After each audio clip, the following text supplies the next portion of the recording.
안녕하십니까. 반갑습니다. 벌써 2주 차네요. 연구조사 방법론 강의를 시작하도록 하겠습니다. 사회과학 논문의 구조와 작성 방법입니다. 그 사회과학에서 논문은 최고의 형태의 글쓰기입니다.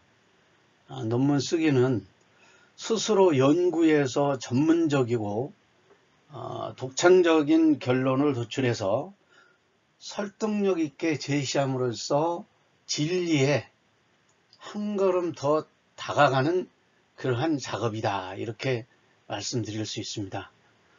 특히 사회과학은 인간 사회를 연구 대상으로 한다는 점에서 상호관계를 벗어나서 생각할 수를 없습니다. 그리고 그에 관한 학술적 소통 양식이 바로 논문입니다. 따라서 논문 작성은 무엇보다도 윤리의식을 가지고 순수한 학문적 의도에서 시작을 해야 됩니다. 논문에서 내용보다 형식이 더 중요하다고 말할 수는 없습니다.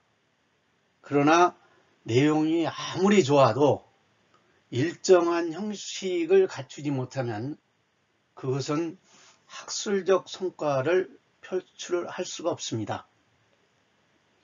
또한 논문 쓰기는 올바른 연구 방법과도 관련됩니다. 사회과학 논문은 이론적 사상적 배경과 개념에 대한 폭넓고 정확한 지식을 바탕으로 대상이 되는 사회 현상을 과학적으로 명확하게 분석하고 증거를 체계적으로 제시하면서 논리적으로 주장을 펼쳐야 합니다.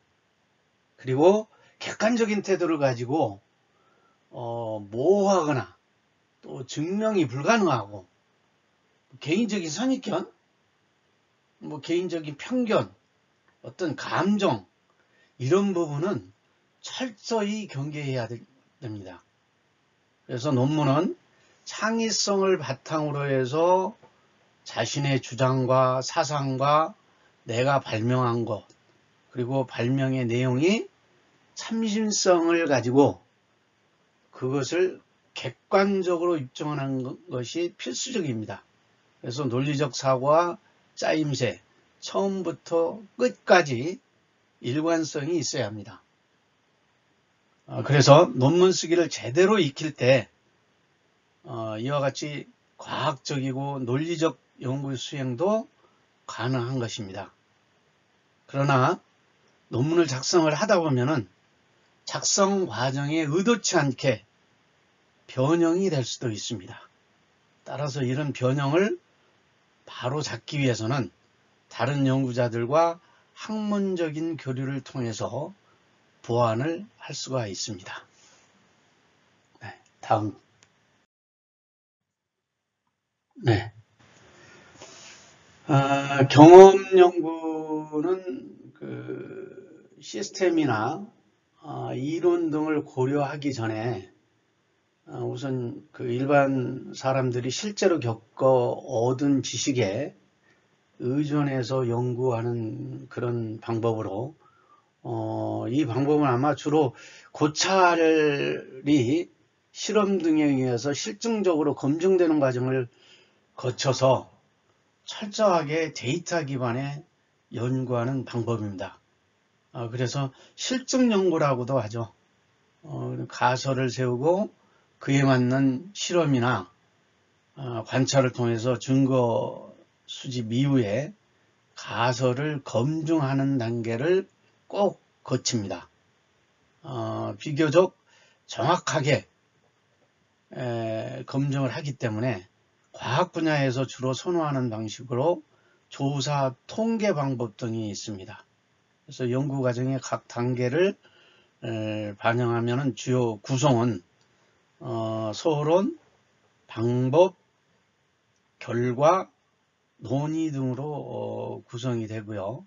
경험 연구의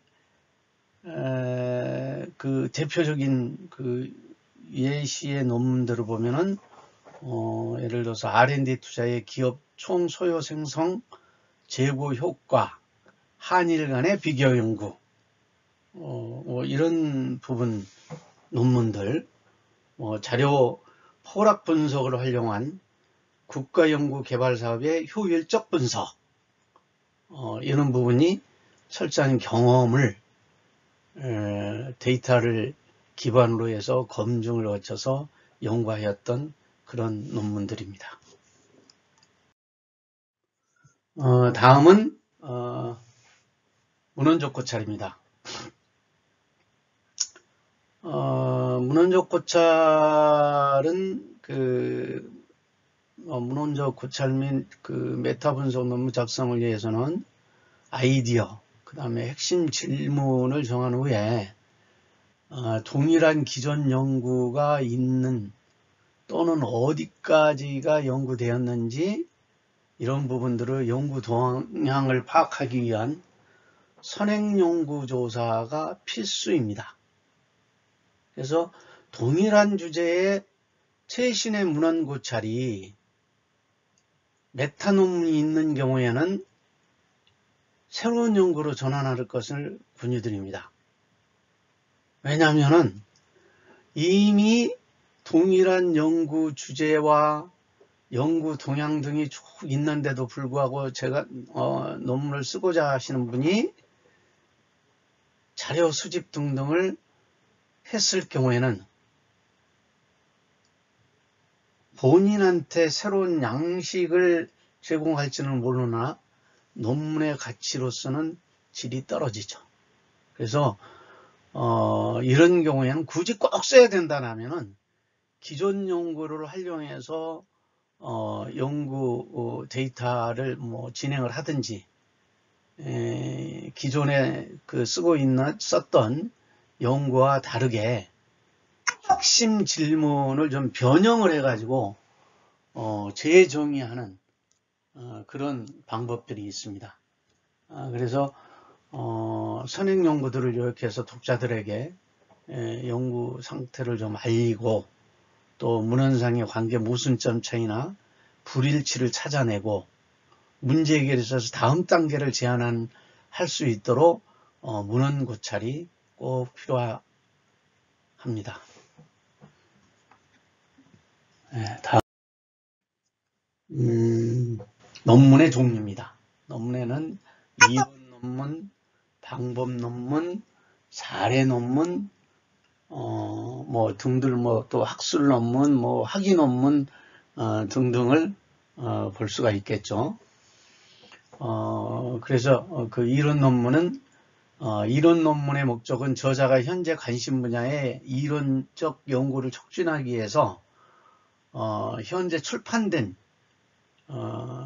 연구 문헌을 활용하는 겁니다. 그래서 기존 연구들을 참조하면서 논의를 전개하는 논문으로 저자의 이론적인 구성을 확장하기 위해서 전개 과정을 좀 추적을 하고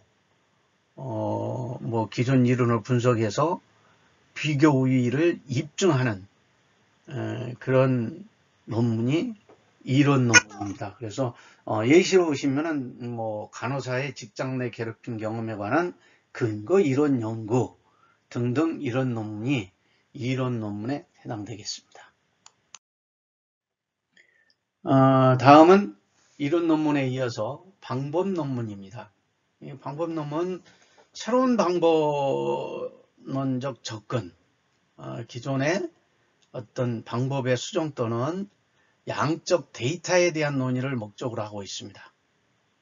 그래서 분석적 접근을 연구자 커뮤니티에 제시를 하고 데이터 분석 접근에 초점을 맞춰서 접근법에 대한 설명을 위해 경험적인 사료를 소개하는 것이 방법 논문입니다.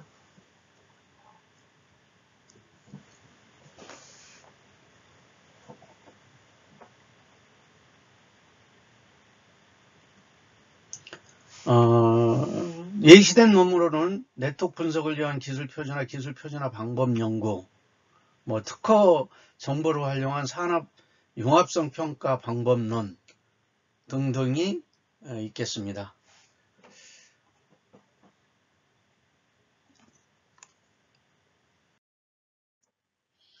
이어서 사례 논문입니다. 사례 연구는 개인, 집단, 지역, 사회 혹은 여러 단체와 함께하는 동안에 자신이 얻게 된 사례의 자료에 대한 보고서입니다. 사례 연구는 한 가지 문제를 상세하게 조명하고 문제 해결 수단을 제시를 해야 합니다. 그리고 필요한 연구, 임상적 적용 혹은 이론 문제를 밝히는 것이죠. 여기에 사례 논문에 이어서 학위 논문, 예를 들어서 학위 논문은 뭐죠? 학위 취득을 목적으로 작성된 논문이죠. 그래서 학문상의 업적을 도출하기 위한 것입니다. 그래서 연구자가 앞으로 전문적인 연구자로서 자격을 인정받을 수 있는가에 대한 하나의 요건을 학위하는 그런 논문이죠. 그게 학위 논문입니다. 그리고 이제 사례 논문 같은 경우에는 어떤 기업도 좋고 여러 가지 사회 현상도 좋고 이런 부분을 사례를 들어서 쓴 논문이죠. 예를 들어서 네이버 지배구조에 대한 사례 연구에 관한 사례 연구, 이런 부분이 사례 연구에 해당되는 모범적인 사례로 볼 수가 있습니다. 다음은 양적 연구 그리고 질적 연구입니다. 여러분 양적 연구에는 정량적인 연구가 되겠고, 이 정량적인 연구는 논리 실증에 근거해서 객관적인 실제를 가정해서 연구를 하는 거고요. 질적 연구는 정성적 연구입니다. 그래서 질적 연구는 예를 들어서 인간 사회를 연구하기 위해서 특정 이론에 얽매이지 않는 다양한 연구 방법이 필요하죠. 그래서 이 질적 연구는 연구 절차에 특별한 기본 틀은 없습니다. 현상 기술에 숫자보다는 언어를 좀 많이 사용하죠. 그래서 구체적인 그 가설을 세우지 않고 일반적인 문제로 시작을 해서 사람들의 경험에 대한 그런 경험을 주관적으로 인정하는 그런 논문이 질적 연구 논문이 되겠습니다.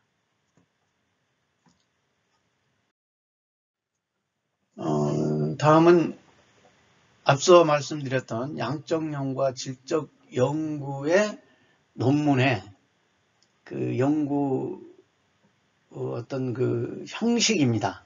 그래서 양적 논문인 경우에는 학술지 그 형식을 따르고요. 질적 논문은 학위 논문 형식입니다. 그래서 논문은 지식을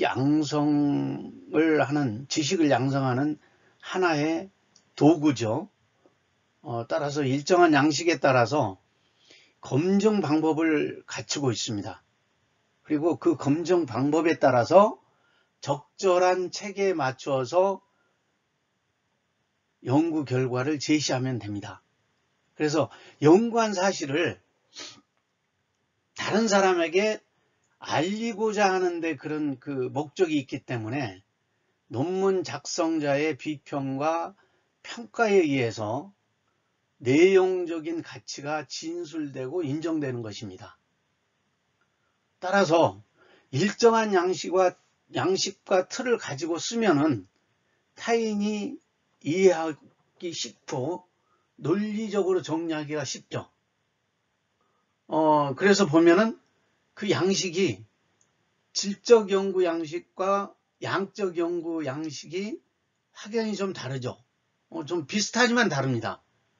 예를 들어서 양적 연구는 학술지 형식을 따르고 있습니다. 대체적으로 여러분들이 아마 이번 학기 말쯤 해가지고는 학술지에 그 논문을 본인들이 좀 쓸 수 있도록 한 편씩은 좀 쓰는 그런 그 실습을 좀 하도록 하겠습니다. 그래서 학술지 형식인 경우에는 소론, 이론적 배경, 연구 결과, 논의 및 결론, 이런 과정은 질적 연구나 양적 연구나 같은데 내용 측면에서 보면은 이론적 배경인 경우에 학술지 논문은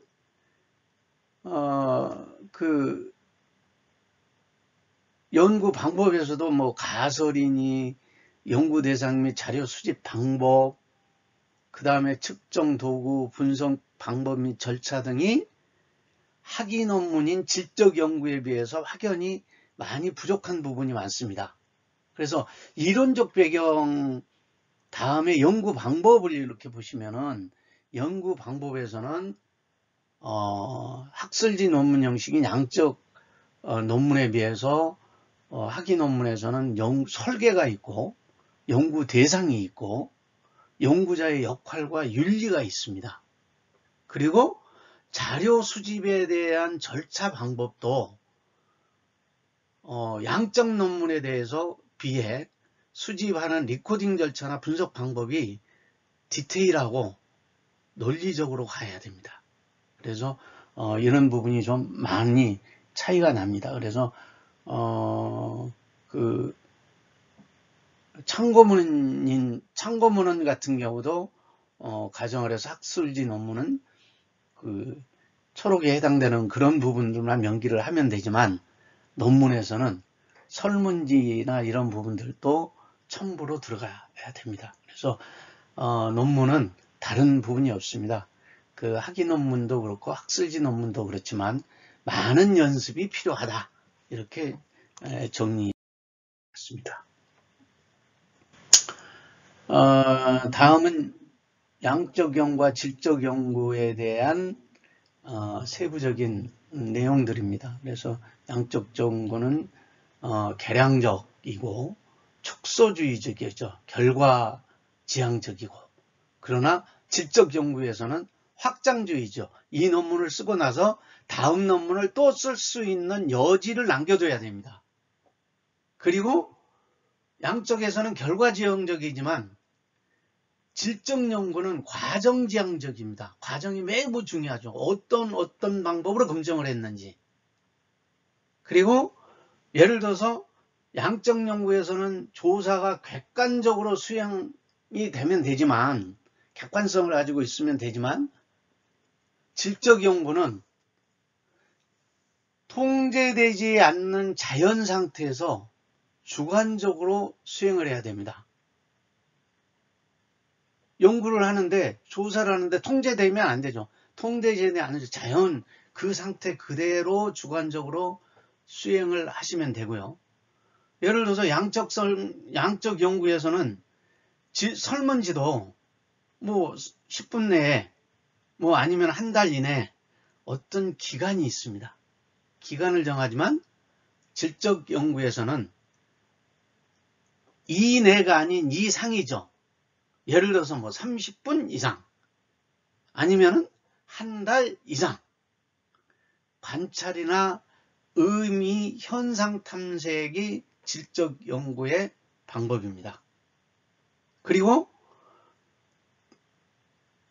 가정을 해서 양적 연구에서는 통계 처리 프로그램들을 많이 활용합니다. SPSS나 이런 부분이지만 질적 연구에서는 기록을 하고 녹음하는 그런 코딩이 좀 필요하고요. 양적 연구는 통계 분석 방법이 재활용 가능합니다. 그러나 질적 연구에서는 심도 있는 논의 도출이 가능하고 왜라는 답을 꼭 찾을 수 있어야 됩니다. 무엇이 왜라는 답을 찾을 수 있어야 된다. 이게 이제 양적 연구와 질적 연구의 차이점이고요. 특히 그 논문을 쓰다 보면은 여러 가지 문제점들이 많이 나옵니다. 그래서 너무 요 근래에 이 양적 질적 연구에 대한 그 논문을 쓰시면서 참고할 수 있는 서적들이 좀 많이 책들이 많이 나와 있습니다. 그래서 최근에 보면은 엔비보 10이라는 책이 나와 있습니다. 그래서 제가 한번 읽어보니까 굉장히 그 여러분들께서 논문을 쓰는데 많은 도움이 될 것 같아요. 그래서 문자 교정지론, 이론과 실제, 특히 그 질적 연구자에게 제안하는 연구 도우미로서 흔히 논문에 대한 선행 연구를 충분히 검토하지 않은 상태에서 개인의 경험이나 단순 관심을 근거로 논문을 구상하려 하는 경향이 있는 우리 학생들에게는 많은 그 도움이 될 걸로 이렇게 기대되는 책입니다. 그래서 아마 논문을 처음 작성하려는 학생들한테는 시작에서 주로 접하는 문제와 연구 주제를 잡는데 굉장히 어려우실 텐데 엔비보 12 이 책을 한번 읽어보시면은 많은 도움이 될 것 같습니다. 이어서 제목의 작성입니다. 연구의 제목은 연구의 내용을 간결하고 명확하게 표현하셔야 됩니다. 수없이 발표되는 많은 논문을 다 읽어볼 수는 없습니다.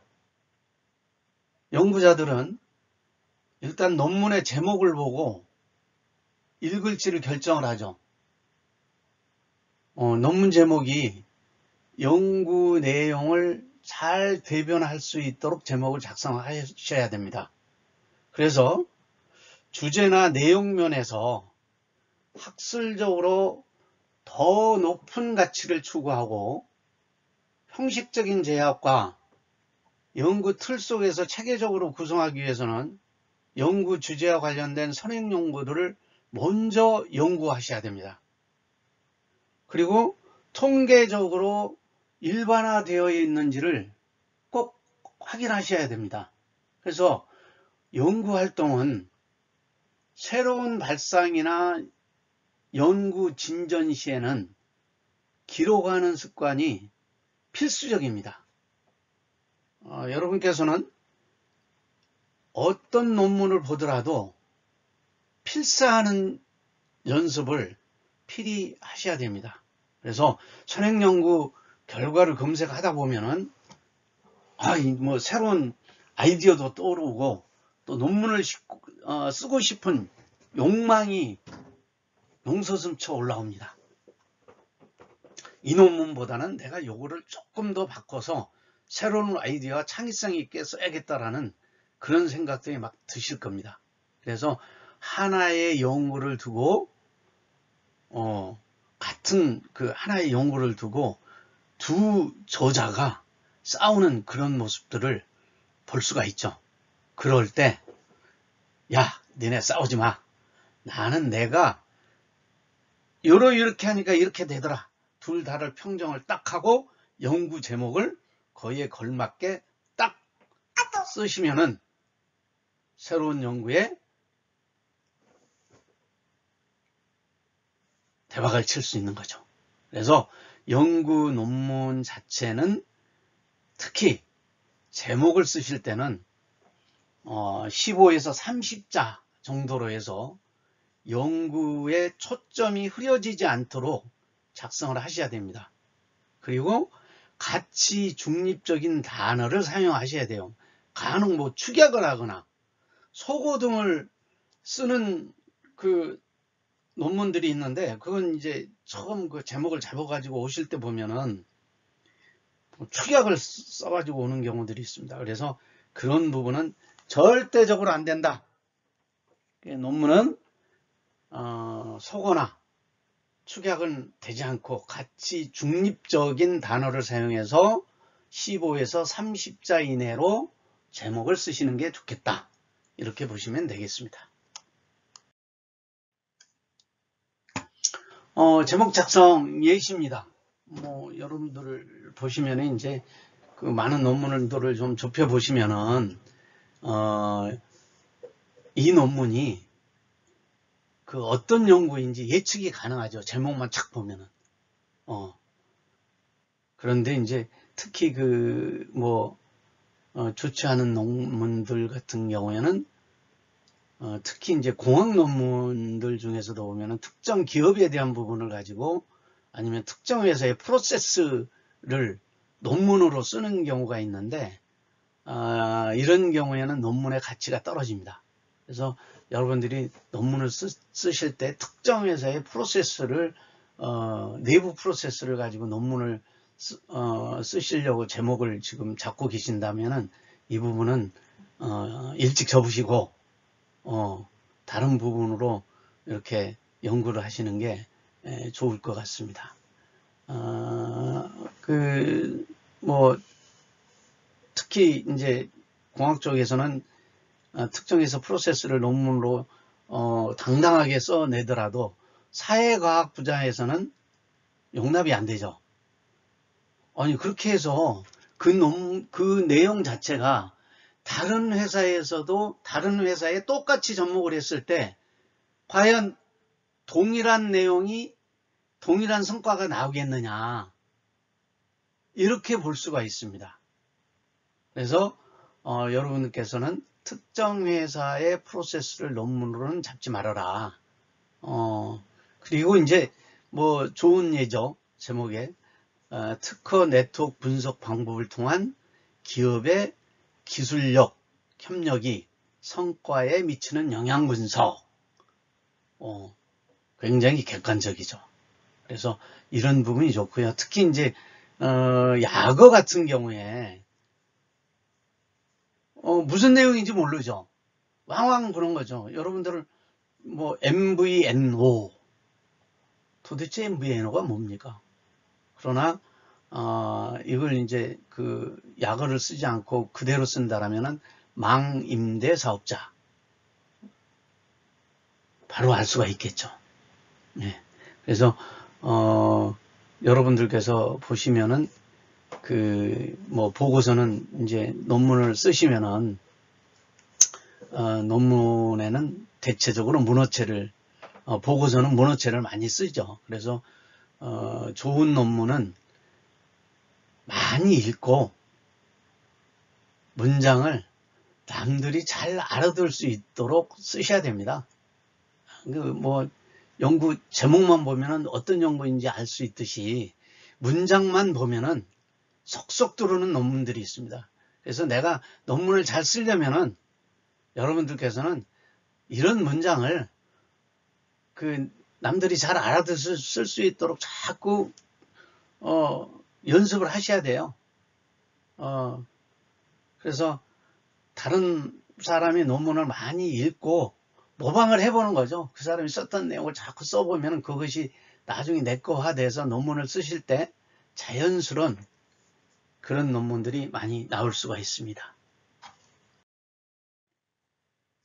다음은 서론 작성하기입니다.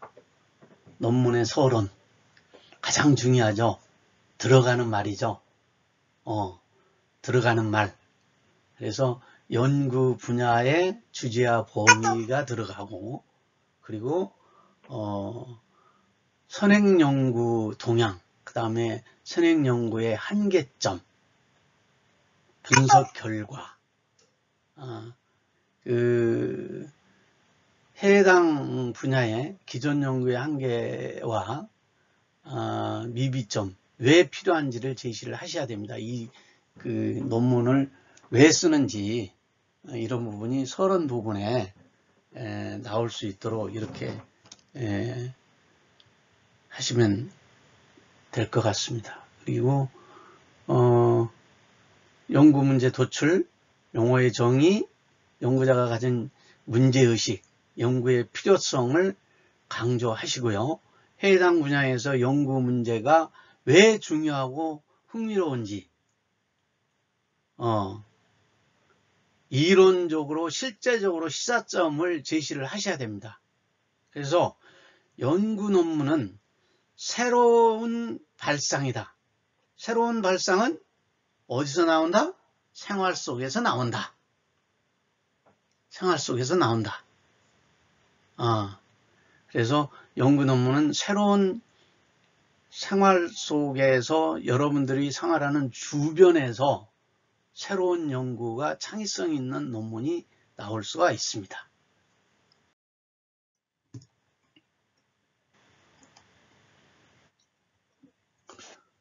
서론 작성의 연구 문제입니다. 연구 문제는 보통 그 변인들에 의해서 서술을 됩니다. 특히 그 변인들 간의 관계에 대한 진술문이다, 이렇게 보시면 될 것 같아요. 변인은 그 속성에 따라서 여러 수준으로 분리하거나 다양한 값으로 측정할 수 있는 어떤 사건이나 사물 혹은 현상을 나타내는 개념이라고 할 수 있습니다. 예를 들어 지능, 그 학업성취도, 또는 성별, 남녀 성별, 육아의 방식, 가정 환경, 자아 존중감, 또 우울 등의 그 개념은 모두 연구에서 변수가 될 수가 있습니다.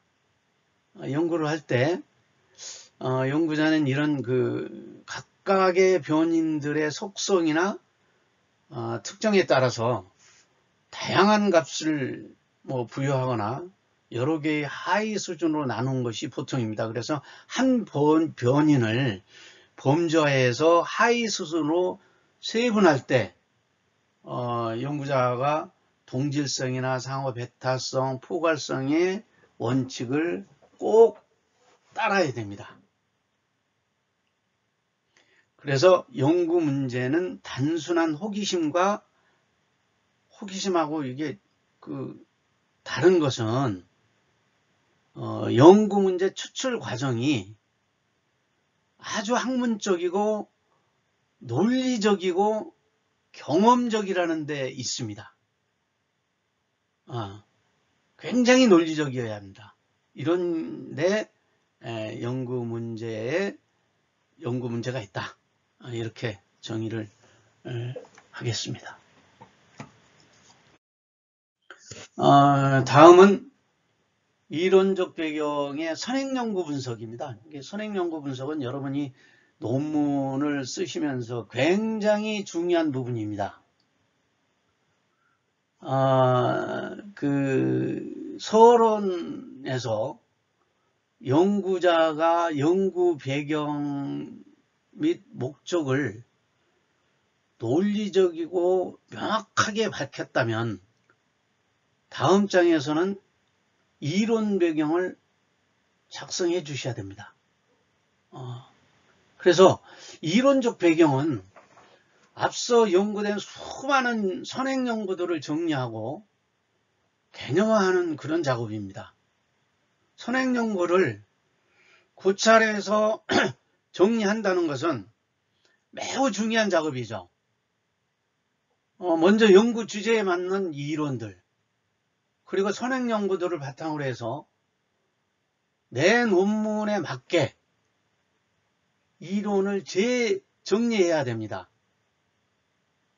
이러한 작업의 핵심 포인트는 연구 문제 및 가설에 대한 이론적 근거,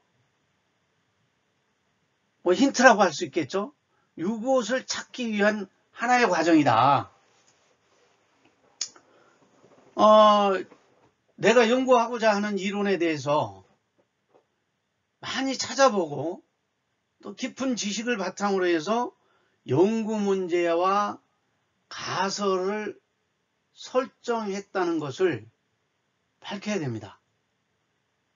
그래서 만약에 가설에 대한 이론적 근거가 없다면 그 가설은 논문에서 제시할 수가 없는 거죠.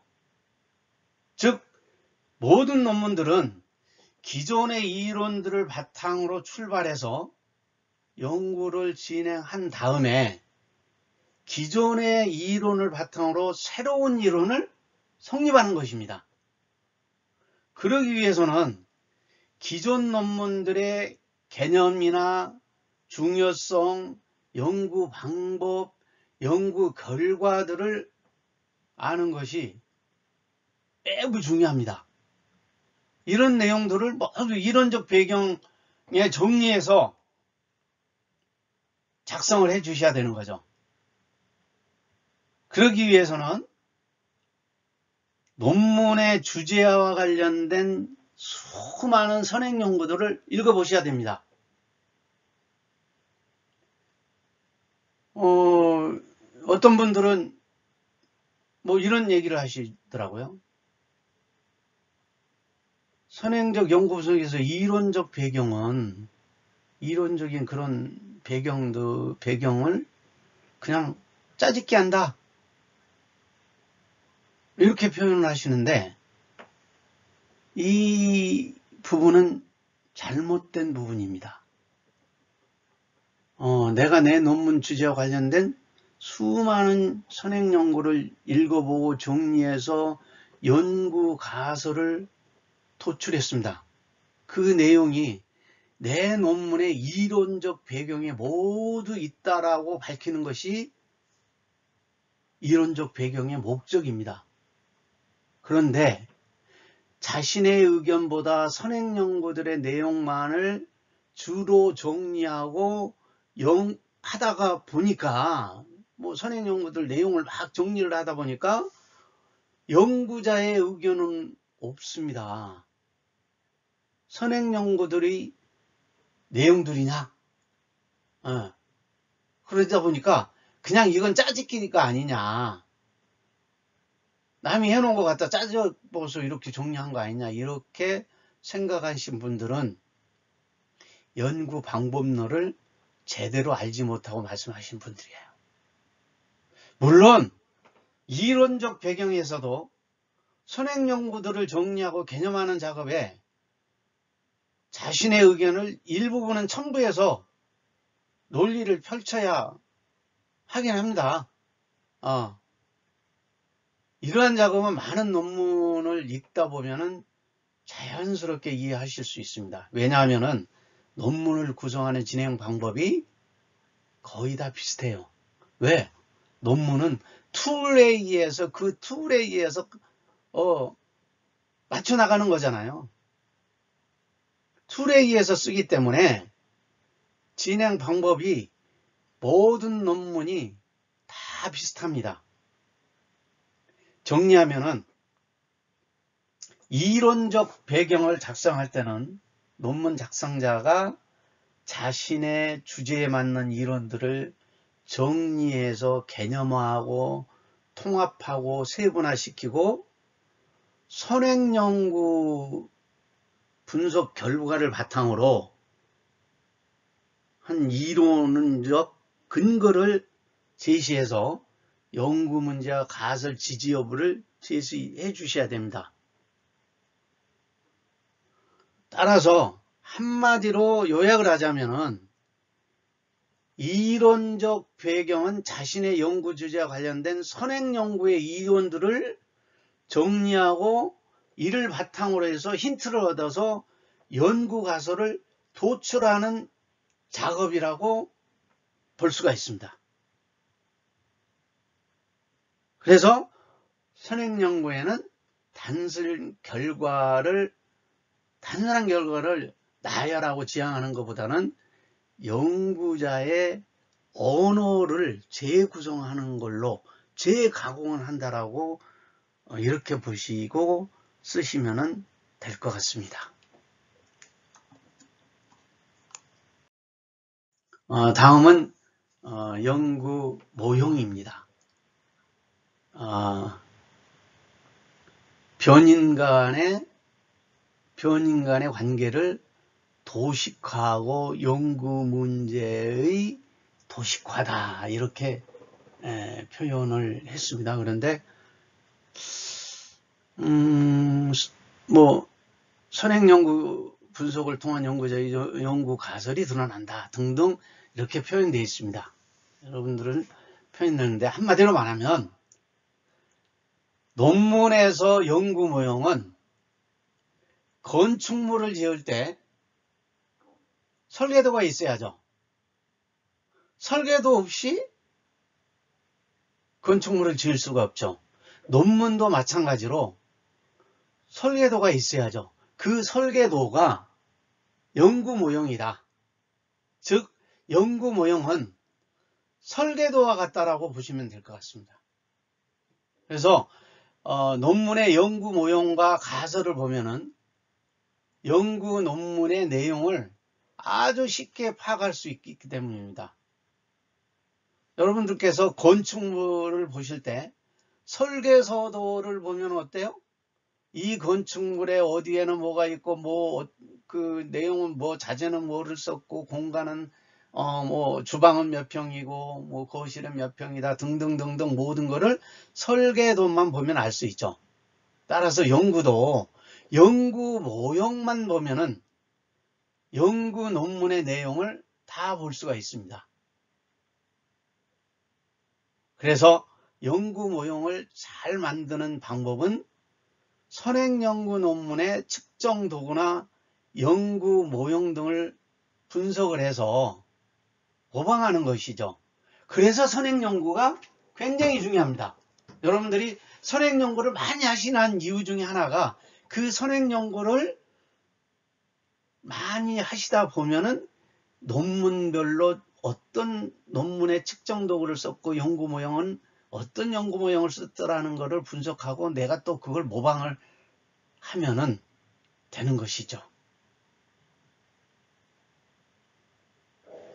따라서 선행연구 분석을 통해서 변인 간의 관계 설정을 꼭 하셔야 됩니다. 다음은 연구대상의 그 자료 수집 방법이나 표집 방법입니다. 예를 들어서 실험 설계하고 실험 방법의 개괄이 먼저 설명되어야 하고요. 누구를 대상으로 할지 실험 대상자를 선정하는 과정과 기준에 대한 내용 실험 연구라면은 실험 방법이나 자료 수집 방법에 대한 내용이 해당 장에 꼭 포함되어야 합니다. 그래서 연구 방법을 쓰실 때는 모든 개념이나 도구를 기존에 연구하고 있는 것을 그대로 가져다가 쓰기보다는 왜 내 연구에서는 이러이러한 부분이 필요한지 또 내 연구 목적에 어떤 점에서 도움이 되고 필요한 내용인지를 생각하고 가져다 쓰셔야 됩니다. 그래서 연구 대상에는 예를 들어서 그런 거죠. 유아, 초등학생, 중학생, 고등학생 등등등등 회사 공무원, 전문직, 군인, 고령자, 평생학습자, 성인학습자 등등 모든 것이 다 연구 대상이지만 내 연구 목적에 어떤 목적에 도움이 되는지 고등학생인지 대학생인지 평균 학생들이 구체적으로 내가 필요한 부분만을 가져와서 연구를 하셔야 되는 거죠. 그래서 양적 연구는 객관화가 굉장히 중요하므로 표집 방법과 표변이 편향되지 않도록 한쪽으로 치우치지 않도록 유의하셔야 되고요. 자료 수집과 자료 수집의 시점에 따라서 또는 기간에 따라서 연구 결과가 완전히 달라질 수 있습니다. 특히 그 자료 수집을 할 때는 계절에 따라서도 특정 논문에서는 계절에 따라서도 연구 결과가 달라질 수가 있습니다. 그래서 이 점을 유념하셔서 자료 수집을 해야 된다. 이렇게 측정 도구입니다. 연구 방법에서는 측정 도구가 적합한지에 대한 내용도 잘 드러나야 됩니다. 기본적으로 연구에서 설정되어 있는 변인들에 기반해서 측정 도구를 개발하고 사용해야 되는데 간혹 설문지 조사를 하는 연구자 중에서는 다른 논문의 설문지 개념을 명칭만 보고 그냥 가져다가 사용하는 경우가 있어요. 꼭 필요하다면 같은 내용을 구성할 수는 있지만 근거 없이 명칭만 보고 가져온 경우에는 연구 논문의 100% 오류를 만들 수 있습니다. 그래서 내 연구에 적합한 내용인지 검토 없이 가져오는 것은 피하셔야 됩니다. 그래서 그 검사 이전에 가능하다면 예비 검사를 실시해서 타당성 문제가 없는지 검토하는 절차를 가졌으면 좋겠습니다. 그래서 설문지 조사인 경우에는 바로 설문지를 만들어서 실시하기보다는 조사 대상에서 배부 전에 주변의 소수 대상자를 바탕으로 해서 예비조사를 좀 한번 해보고 설문지 문항이 적합한지 한 번 더 검토하는 과정이 있으면 더 좋다. 그래서 연구 문제는 연구 모형 가설, 과학적으로 통계적으로 검증이 위한 하나의 조수 도구다. 다시 말씀드리지만 똑같은 변인이라도 측정 도구에 따라서 달라질 수가 있습니다. 그래서 그 측정 도구는 주로 학위 논문 같은 경우에는 그 부록으로 첨부되어 있습니다. 그래서 뭐 학사 논문도 그렇고 박사 논문도 그렇고 부록에 본문 빼고 뒤에 그 첨부문은 다음에 부록에 보시면은 설문지의 내용 아니면 어떤 내용들이 자세하게 그 첨부되어 있기 때문에 그런 내용들을 잘 보시면은 좋겠다. 이렇게 특히 이제 하나 또 그 유념하셔야 될 거는 측정 도구를 빌려 가지고 쓸 경우에는 개발자에게 사용 허가를 득해야 됩니다. 이거 잘못하면은 또 특허하고 관련된 부분으로 변질될 수가 있습니다. 그래서 측정 도구를 빌려서 쓸 경우에는 개발자에게 사용 허가를 꼭 득해야 된다. 이 부분은 필히 기억을 하고 계셔야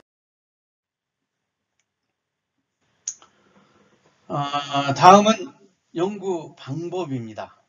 연구 문제 가설을 해결하기 위한 그 통계 분석 방법이고요. 질적, 양적 조사 연구가 있습니다. 다시 말씀드리지만 연구 문제는 연구 가설에 따라서 분석 방법이 달라지고요. 왜 그 통계 방법을 사용했는지 할 수밖에 없는지를 제시하셔야 돼요. 그리고 연구 대상자들에게 측정 도구를 사용해서 어떤 과정을 통해서 자료를 수집했는지에 대한 부분도 기술을 하셔야 됩니다. 수집된 자료는 어떤 통계 분석을 하고 검증을 하였는지 제시를 꼭 해주셔야만이 논문으로서의 가치를 인정받을 수 있습니다.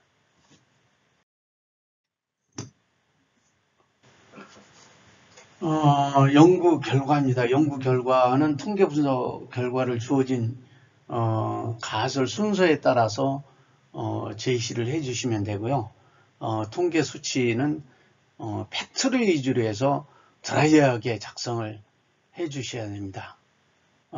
그리고 통계 분석 결과에 대한 통계 유의적 검증 결과는 APA 양식, 뭐 소수점 흔히 둘째 자리까지는 맞게 제시를 해 주셔야 됩니다. 그런데 간혹 학술지 논문이나 뭐 등등을 제가 논문 심사를 하다 보면은 논문자 중에서는 소수점 한 자리, 또 어떤 분들은 소수점 세 자리까지 표기를 하고 하는데요. 가능하면은 소수점 둘째 자리까지 제시하시는 게 맞다, 이렇게 보시면 될 것 같습니다. 그래서 연구 결과가 어떤 통계 분석 결과 과정을 거쳐서 도출되었는지 다시 한번 구체적으로 기술해 주시고 통계 분석에 대한 부분을 어떤 독자라도 재검증이 가능하도록 명확하게 제시해 주셔야 됩니다.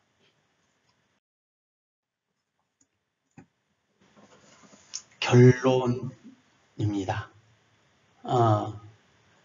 연구 결과를 선행연구, 즉 그 이론적 배경 결과와 비교해서 제시를 해 주셔야 되고요. 선행연구와 어떤 차이가 있고 왜 그런지를 연구자가 해석을 하는 부분입니다. 따라서 선행연구들과 비교를 통해서 연구 결과가 가지는 의의를 강조하셔야 됩니다. 그래서 통계적인 수치는 제시하지 마시고 통계 결과를 요약하고 해석해서 기술하는 부분이 결론 부분입니다.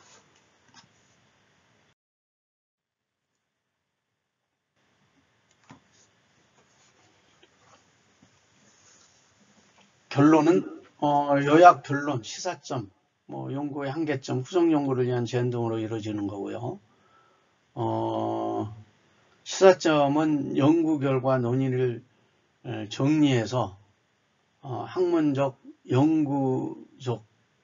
연구적으로 이론적인 그런 부분을 제시를 하셔야 되고요. 실제 그 시사점을 강조함으로써 연구의 의의를 높일 수가 있습니다. 그래서 연구의 목적과 연계해서 최종적인 결론과 임팩트 있는 시사점을 꼭 제시를 해 주셔야 됩니다. 그래서 결론 부분은 다시 말씀드리지만 서론, 그 연구의 목적과 연계해서 임팩트 있는 시사점을 제시하는 것이 결론이다. 이렇게 했습니다. 참고문헌입니다. 논문의 하이라이트죠. 참고문헌, 레퍼런스. 논문 작성에 참고한 자료의 서지사항을 일정한 양식에 따라서 논문 마지막 부분에 모아놓은 목록입니다. 단순히 본문에 인용되었던 자료들을 한 군데 모아놓은 것이 아니라 연구에 참고된 모든 자료를 뜻하는 거죠. 그래서 적용의 범위가 매우 높다라고 할 수 있습니다. 그 참고에서 인용됐던 자료는 반드시 참고문헌에 표기해야 됩니다. 참고문헌 표기도 논문자의 마음대로 쓰는 것이 아니고 참고문헌의 양식도 작성자의 상황, 환경에 맞춰서 정해진 규정이 있습니다. 그리고 정해진 양식을 찾아서 작성하시면 됩니다. 그게 상황에 따라 다 다르죠. 학술지냐, 논문이냐, 더군다나 또 회의 논문이냐 등등에 따라서 다르다, 작성 방법이. 예를 들어서 APA 같은 경우에 APA 양식에 맞춰야 되고요. 대학교 학위 논문은 학위 논문 규정에 맞추어서 참고문헌을 작성하셔야 됩니다. 그래서 예를 들어서 학위 논문 같은 경우에는 대학교 박사학위 논문을 참조를 하시면은 굉장히 좋으실 거고요. 학위 논문은 발행된 출판물로 보기 때문에 학술지 등의 저는 학술 논문의 요약이나 수정본임을 밝히면은 중복계제로 이렇게 보지는 않는 것이 일반적인 사항입니다. 그리고 학술지에 따라서 또 표기하는 방법이 각각이 또 다릅니다. 그래서 학술지의 논문을 게재하실 때는 그 학술지에 맞는 양식으로 참고문헌을 게재하셔 주시면 될 것 같습니다.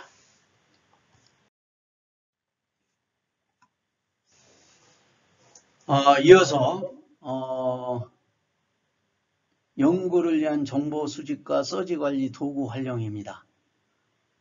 이 부분은 논문을 쓰시면서 여러분들이 이번 시간부터라도 꼭 필요한 사항입니다. 실제 본인들이 직접 수행할 수밖에 없는 사항이고요. 이건 뭐 교수나 친구나 뭐 등등 지인이 해줄 수 있는 사항도 아닙니다. 이거는 논문을 쓰시는 여러분들이 직접 경험하고 학습할 수 없는 그런 도구 사항들입니다. 그래서 서지 관리 프로그램이라는 것이 있다. 네.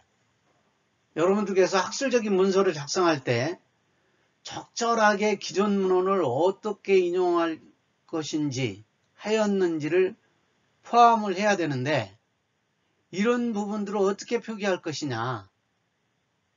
그래서 모든 학술적, 기술적, 학술적으로 글쓰기 과정의 초기 단계라고 할 수 있습니다. 그런데 초기 단계를 컴퓨터가 학술적 글쓰기에 활용된 이래로 문헌을 적절하게 인용하고 다소 단조로울 수 있는 일을 자동으로 해주는 프로그램입니다.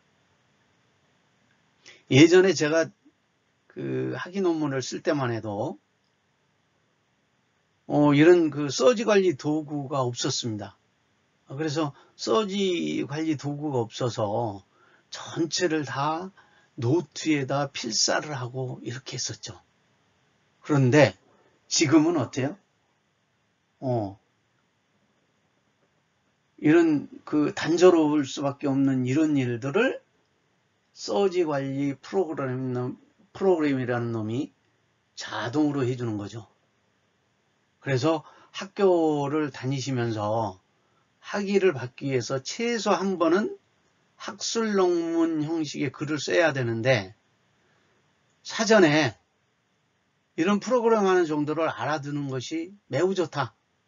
그래서 서지 관리 프로그램 대신 프로그램이 뭐 서지 관리 프로그램 하니까 서지 관리 프로그램이 나를 대신해서 공부를 해주는 것 아니냐 이렇게 생각하시면 안 됩니다. 이 공부를 해주는 것이 아니고 또 뭐 서지 관리 프로그램 하나 설치했다고 해서 저절로 모든 것이 되는 것은 절대 아니죠. 서지 관리 프로그램이 없어도 연구에는 큰 지장이 없다.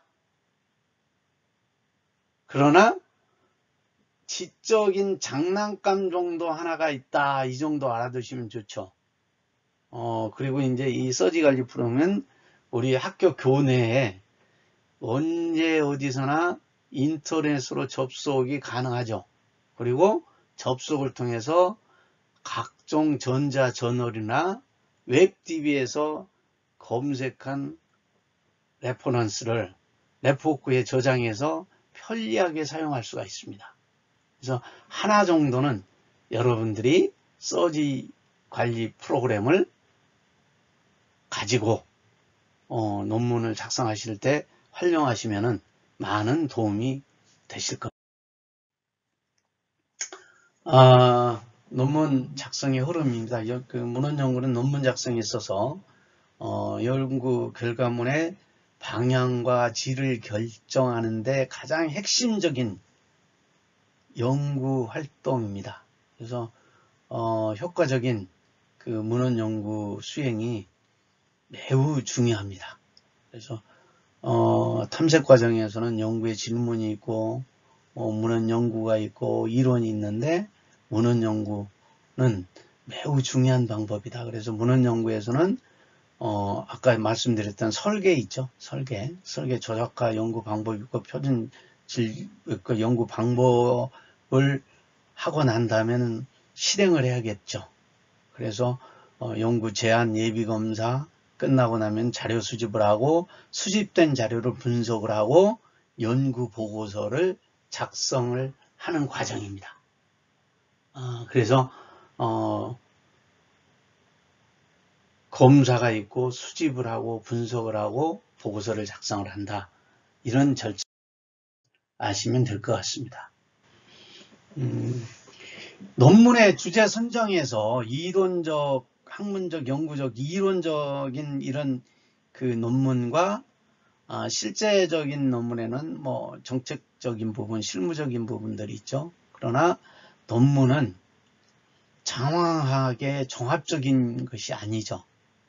논문은 아주 구체적이고 분석적이고 또한 아주 이론적인 기반으로 접근이 이어져야 합니다. 논문은 뭐 잘 아시, 그래서 논문인 거죠. 이론적인 접근. 특히 논문을 내가 연구하고 논문을 쓸 때는 내 전공이나 내가 실무에 관심 있는 분야를 써야 되겠죠. 내 전공하고 전혀 관계없는 분야에 논문을 쓴다? 쓸 수가 없겠죠. 그리고 선행적인 연구 검토가 꼭 필요하다. 아까도 계속 말씀드렸지만 선행적인 연구, 이론적 배경 매우 중요합니다. 그리고 논문을 쓰실 때는 지도교수나 그 분야의 전문가와 상의를 좀 하시고요. 그리고 가장 중요한 거는 아주 좋은 논문을 쓰기 위해서는 지식 함양이 필요한데 이런 지식 함양을 위해서는 공동 연구를 하거나 프로젝트에 참여하는 것도 하나의 방법입니다.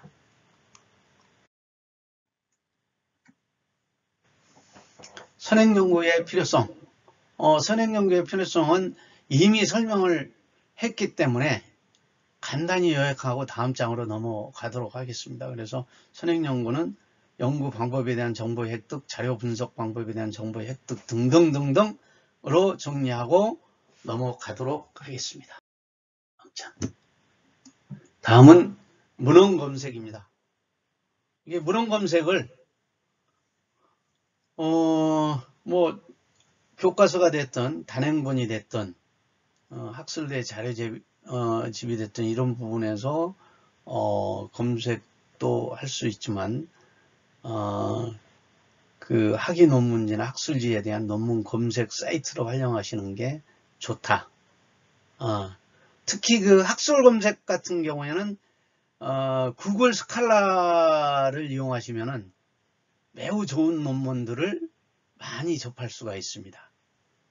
그리고 이제 그 뭐 대학 전자도서관, 개학교 전자도서관에 들어가면 학위 논문별 학과별로 뭐 전자저널이나 아니면 메타 검색도 가능하죠.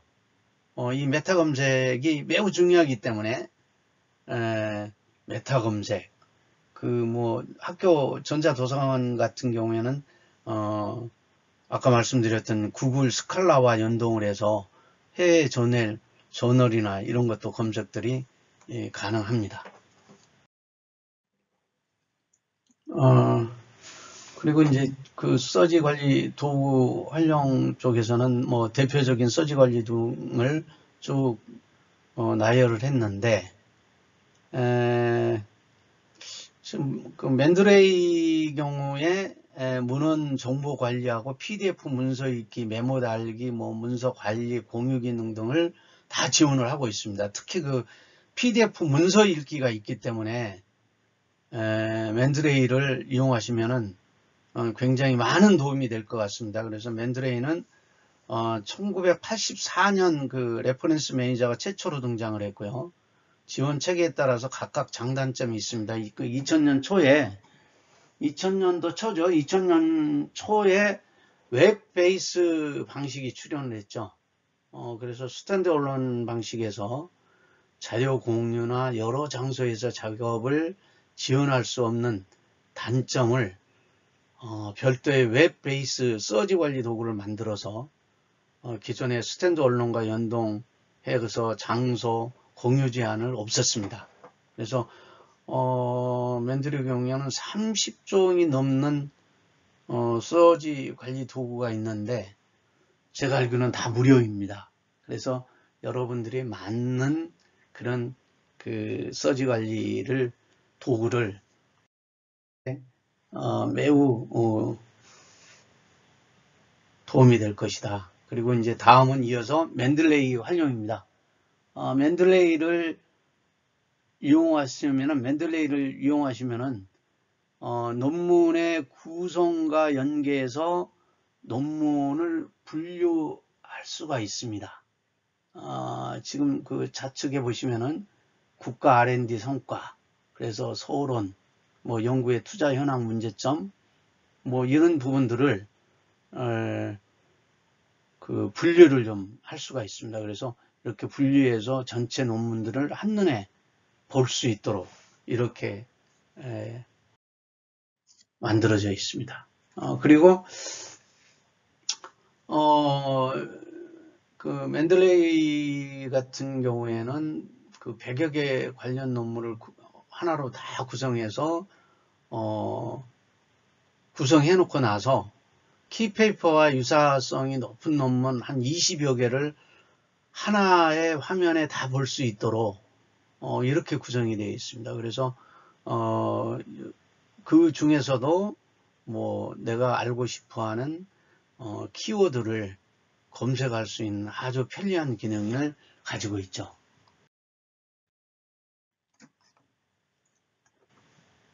그 클래리베이트 같은 경우에는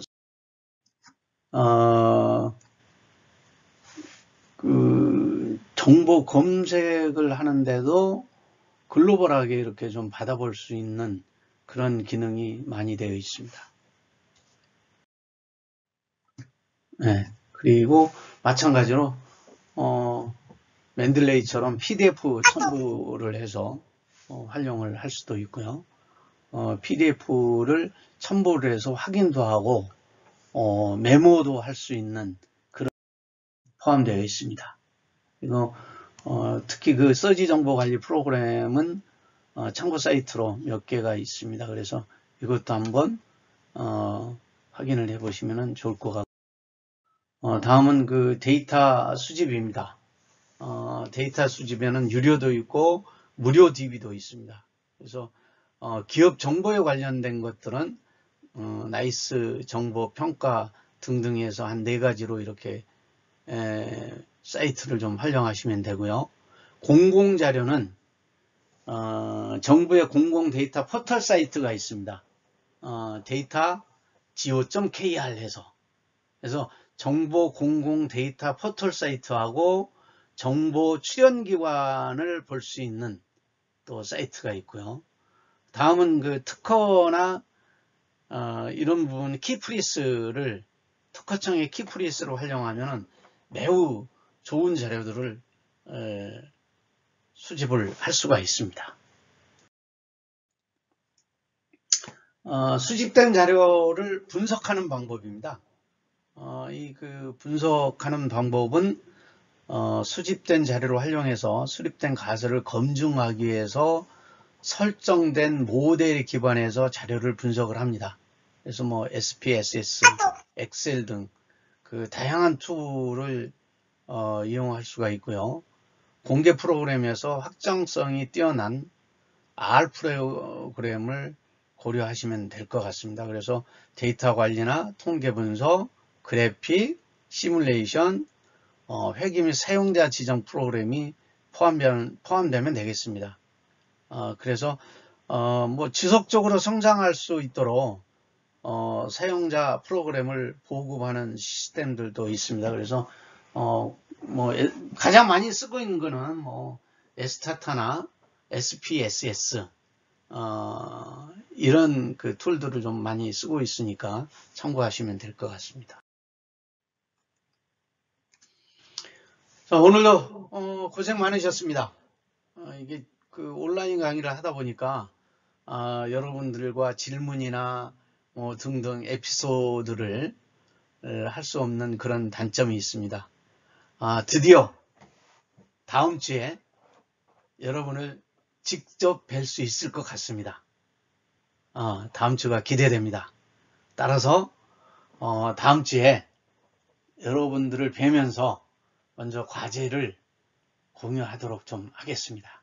그래서 서지 관리 프로그램 제가 몇 가지 말씀을 드렸습니다만 맨들레이 계정을 여러분들께서 만들어서 공유 폴더를 좀 생성을 하시고 그 생성된 공유 폴더를 여러분들과 같이 활용할 수 있도록 나는 이렇게 만들었다.